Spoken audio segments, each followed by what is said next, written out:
Monday, Sens fans. Hopefully school and work are treating you well. My name is Jordan Mady, and this is SFT. Prepare to be amazed and perhaps mildly offended. The Hockey News released their prediction article for the Sens Friday. They predicted Ottawa to finish 7th in the Atlantic Division, which is where the Florida Panthers finished last season. The Panthers missed the playoffs by 27 points. While that prediction wasn't particularly surprising, a comment made later in the piece about Ottawa's attendance was a little more intriguing. There is enormous pressure on the Senators to improve and be a playoff contender. Because ownership has come up with a case of shorts, it's being done on a budget, and it's important to note the Senators are the only Canadian team whose attendance figures are dependent on the quality of the on-ice product. What that basically implies is that fans don't go to games unless the team is good. Which could explain why Sens tickets were going for $8 on StubHub the last season. But is there facts to back up the statement in the article? Let's take a look. What you're seeing now is Ottawa's home attendance as a percentage of arena capacity since they appeared in the Stanley Cup Final in 2007. The red bars indicate seasons when Ottawa missed the playoffs, and as you can see, attendance dropped every year the team didn't make it to the postseason. The line going through the graph indicates regression, or more specifically, the downhill trend of attendance since that Stanley Cup Finals run. Of course, we're talking a couple hundred to roughly 1,000 people not showing up to any given game, so that's not that big of a deal, is it? Well, the Hockey News also mentioned Canadian teams. So let's see what happens when we add the same data from other Canadian teams to the graph. Let's start with the Toronto Maple Leafs, a team that has missed the playoffs 7 out of the last 8 seasons, consistently over 100% attendance. The Montreal Canadiens, level across the board. The Calgary Flames, who have missed the playoffs 5 seasons in a row,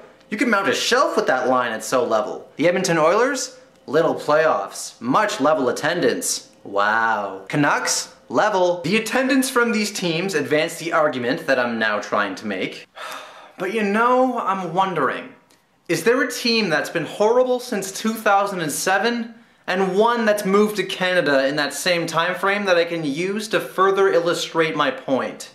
The Winnipeg Jets. Let's see what happened to their attendance when they moved to Canada from Atlanta 3 years ago. They haven't made the playoffs since they've been in Manitoba, yet they've had 100% attendance every season. Now obviously there's multiple factors involved when analyzing attendance numbers. Sometimes people don't show up when they purchase a ticket. Or, like many have argued on Twitter, perhaps the location of the arena isn't ideal. But it's a little ridiculous to assume 1,000 people were taking Cialis every season the Sens didn't make the playoffs. If Ottawa averaged 94.5% attendance last season, that means a lot of people weren't buying tickets, which means missing revenue for the team. Sure, Ottawa fans could be called smart consumers. I mean, why would you buy a product if it's not up to snuff? But when the team is already on a budget, fans aren't really helping when they don't show up to support them. Of course, I've displayed my distaste for the budget concept numerous times. I am, however, a firm believer that new knowledge should bring at least a modified perspective. That is it for today's SFT. My name is Jordan Mady for Hooked on Hockey Magazine. Thank you for watching.